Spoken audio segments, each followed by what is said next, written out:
Hello, आज मैं आप लोगों को 12th class accountancy second lesson का क्वेश्चन नंबर 30 कराने जा रहा हूँ, जिसमें लिखा हुआ है कि A, B and C were partners in a firm having capital of 60,000, 60,000 and 80,000।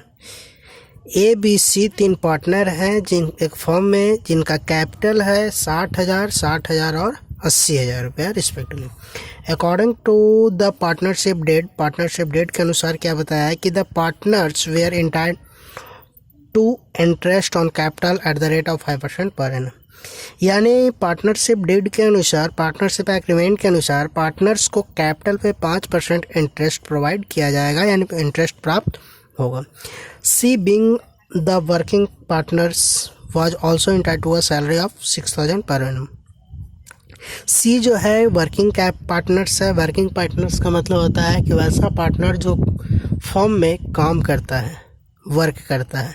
तो सी वर्किंग पार्टनर है, इसके लिए इसको 6,000 रुपया वार्षिक सैलरी प्राप्त होगा।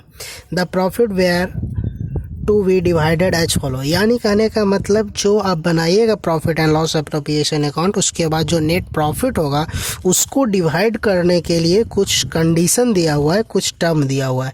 ये 3 टर्म है ए, बी, सी जो प्रॉफिट को डिस्ट्रीब्यूट करने का, जिसमें फर्स्ट टर्म में क्या लिखा है कि the first 20,000 in proportion to their capital, यानी बोल रहा है कि जो पहले का 20,000 रुपया होगा उसको आप कैपिटल रेशियो से डिवाइड कीजिएगा। Next 30,000 in the ratio of 5:3:2, और उसके बाद का जो 30,000 होगा जिसको आप 5:3:2 के रेशियो में बांटिएगा। और सी में बोला remaining profit to be share equally, और बाकी का जो प्रॉफिट बच जाएगा उसको आप इक्वली बांट दीजिएगा। फिर बोला the firm made profit of 1,56,000 before charging any of the above item, यानी किसी भी प्रकार का कोई एडजस्टमेंट का काम नहीं किया गया है। उसके पहले का प्रॉफिट आपका 1,56,000 रुपये बताया। उसके बाद बोला prepare profit and loss appropriation account. तो तैयार आपको करना है profit and loss appropriation account. देखिए इस क्वेश्चन में बहुत आसान क्वेश्चन है, सिर्फ और सिर्फ एक कंडीशन है, क्या है कि जो प्रॉफिट को डिस्ट्रीब्यूट किया जाएगा इसके लिए कुछ थोड़ा सा रूल्स है, बाकी कोई क्वेश्चन में कोई ज़्यादा खास नहीं है। चलिए बनाते हैं फिर भी। तो सबसे पहले आप जानते ही हैं कि profit and loss appropriation account बनाते हैं तो सबसे पहले प्रॉफिट को दिखाते हैं या लॉस को दिखाते हैं। प्रॉफिट हुआ तो क्रेडिट, लॉस हुआ तो डेबिट। तो देखिए यहाँ पे साफ शब्दों में लिखा हुआ है the firm made a profit of 1,56,000। तो प्रॉफिट है तो क्रेडिट साइड में आप कर दीजिएगा by profit and loss account 1,56,000। उसके बाद था कि पार्टनर्स कैपिटल लगाया है जिसपे इंटरेस्ट ऑन कैपिटल चार्ज होगा 5% पर एनम, यानी वार्षिक। तो इंटरेस्ट ऑन कैपिटल जो होता है profit and loss appropriation account के डेबिट साइड में दिखाते हैं, यानी टू इंटरेस्ट ऑन कैपिटल। अब 3 पार्टनर है तो तीनों को लगेगा ए, बी और सी। तो ए का कैपिटल देखिए 60,000 रुपया है और इस पे 5% चार्ज होगा इंटरेस्ट, तो हो जाएगा 3,000। उसी तरह से बी का भी 60,000 है, इस पर भी 5% चार्ज होगा, इसका भी हो जाएगा 3,000। एंड सी का भी 80,000 है। सी का जो कैपिटल है वो 80,000 है। अब इस पर 5% चार्ज कीजिएगा तो हो जाएगा आपका 4,000, यानी टोटल आप ये तीनों को ऐड करिएगा तो 10,000 टोटल इंटरेस्ट ऑन कैपिटल निकल गया तीनों पार्टनर का। इसके बाद दिया हुआ है कि C being a working cap partner, C वो काम करने वाला साझेदार है, इसीलिए इसको सैलरी भी दिया जाएगा। तो यानी सी एक तरह का पार्टनर था और पार्टनर को सैलरी मिलता है तो प्रॉफिट एंड लॉस का डेबिट में दिखाते हैं, यानी टू सैलरी टू सैलरी सी को मिल रहा था तो सी हो जाएगा। अब इसको सैलरी 6,000 पर एनम वार्षिक था तो 6,000 रुपये दिखा देंगे। लेकिन अगर यहाँ पर मंथली बेसिस में रहता तो फिर 12 से यानी 12 से गुना करना पड़ जाता, लेकिन मंथली बेसिस में था तो गुना करने की कोई आवश्यकता नहीं है। चलिए अब इसके बाद अब कैलकुलेशन करते हैं, जो भी बैलेंस कमेगा वो आपका नेट प्रॉफिट कहला जाएगा। तो क्रेडिट साइड में 1,56,000 है, तो डेबिट साइड में भी 1,56,000 आना चाहिए टोटल। लेकिन आपका आता है ओनली 16,000, यानी कहने का मतलब 1,40,000 आपका बैलेंस कमता है, जिसको आपका क्या कहला जाएगा, टू नेट प्रॉफिट। अब इस नेट प्रॉफिट को 3 पार्टनर ए बी सी तीनों में डिवाइड किया जाएगा। लेकिन यहाँ पर इसी डिवाइड के बारे में कुछ कंडीशन अप्लाई है। तो चलिए वर्किंग नोट में इसको कैलकुलेट कर लेते हैं। वर्किंग नोट में डिस्ट्रीब्यूशन ऑफ नेट प्रॉफिट, यानी नेट प्रॉफिट को डिस्ट्रीब्यूट करते हैं।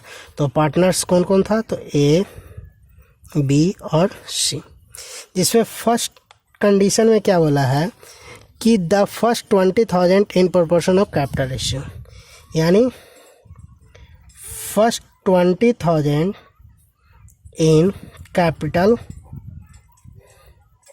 रेशियो। अब आपको पता नहीं है कि कैपिटल रेशियो कितना है, तो देखिए यहाँ पे निकाल देते हैं। कैपिटल रेशियो जिसमें ए बी और सी, तो कैपिटल कहने का मतलब उसका कैपिटल, तो कैपिटल ए का 60, बी का 60 एंड सी का 80। 60,000 एंड 80,000। अब देखिए 4 जीरो से 4 जीरो सब में कट जाएगा, 2 के टेबल से कटेगा 4, 3 एंड 3। तो आपका यहाँ पे रेशियो बन जाएगा 3:4।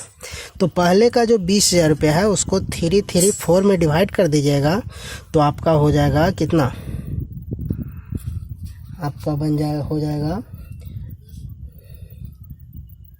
6 और 8,000, 6,000 एंड 8,000। उसी तरह से सेकंड कंडीशन में क्या बताया है कि जो आप टोटल प्रॉफिट कमाएं, जैसे टोटल आप 1,40,000 रुपये प्रॉफिट कमाएं, 1,40,000 रुपये में 20,000 को तो बांट लिए कैपिटल रेशियो से, फिर भी आप अब इसमें बचा हुआ है 1,20,000। लेकिन 1,20,000 में फिर बोल रहा है कि जो 30,000 है उसको 532 में डिवाइड करना है। तो यहाँ पे लिख दीजिए नेक्स्ट 30,000 इन 5, 3 और 2। तो 30,000 को 532 में डिवाइड करिएगा तो आपका हो जाएगा 15,000, 9,000 और 6,000। इसके बाद जो रिमेनिंग बचेगा, रिमेनिंग इन इक्वल। अब रिमेनिंग कितना बचता है, तो देखिए टोटल आपका प्रॉफिट यहाँ पर बनाए थे तो 1,40,000 रुपये आया था। अब 1,40,000 रुपये में 20,000 को तो कैपिटल रेशियो से बांटे, 30,000 को 532 से बांटे, यानी कहने का मतलब 1,40,000 में 20,000 और 30,000, यानी टोटल के टोटल 50,000 रुपया आप आपस में डिवाइड कर लिए तीनों पार्टनर। फिर भी आपका बचा हुआ जो प्रॉफिट है वो टोटल 90,000 होता है। जैसे देखिए यहाँ पे लिख देते हैं 1,40,000, जिसमें से 20,000 और 30,000 दोनों क्या किया गया है, डिवाइड कर लिया गया है रेशियो से। तो आपका बच जाता है रिमेनिंग 90,000। अब इसको बांट लेना है कैसे, इक्वल, यानी 3 बराबर बराबर। तो तीनों पार्टनर जब बराबर बराबर बांटेगा 90,000 रुपया को, तो 30,000 और 30,000 रुपया होगा। इस तरह से एक का टोटल प्रॉफिट हो जाएगा 30,000, 15,000 और 6,000, तो 45 और 6 51,000 हो जाएगा। उस तरह से इसका भी जोड़िएगा तो इसका 45,000 हो जाएगा, और इसका जोड़िएगा तो 30 और 14 44,000 रुपया होगा। 1 मिनट, कहीं पे गलती हुआ है लगता है। 6 9 6 15 30 45, 15 6 21 37 51, नहीं ठीक है। तो यहाँ पर लिख दीजिएगा ए का हो गया 51,000 एंड बी का हो गया 45,000 एंड सी का हो गया 44,000। हो सकता है कि आपका आंसर ये वाला ना देकर लिखे कि ए पार्टनर लिखकर 6,000, 15,000 और 30,000, बी का 6,000, 9,000 और 30,000 और सी का 8,000, 6,000 और 30,000। इस क्वेश्चन में सबसे ज़्यादा जो प्रॉब्लम था यहाँ पे प्रॉब्लम था। ठीक है, अगर इस चीज़ को समझ जाते हैं तो फिर आपका क्वेश्चन बहुत ईजी हो जाता है। इस तरह से आपका क्वेश्चन पूरा कंप्लीट हो जाता है।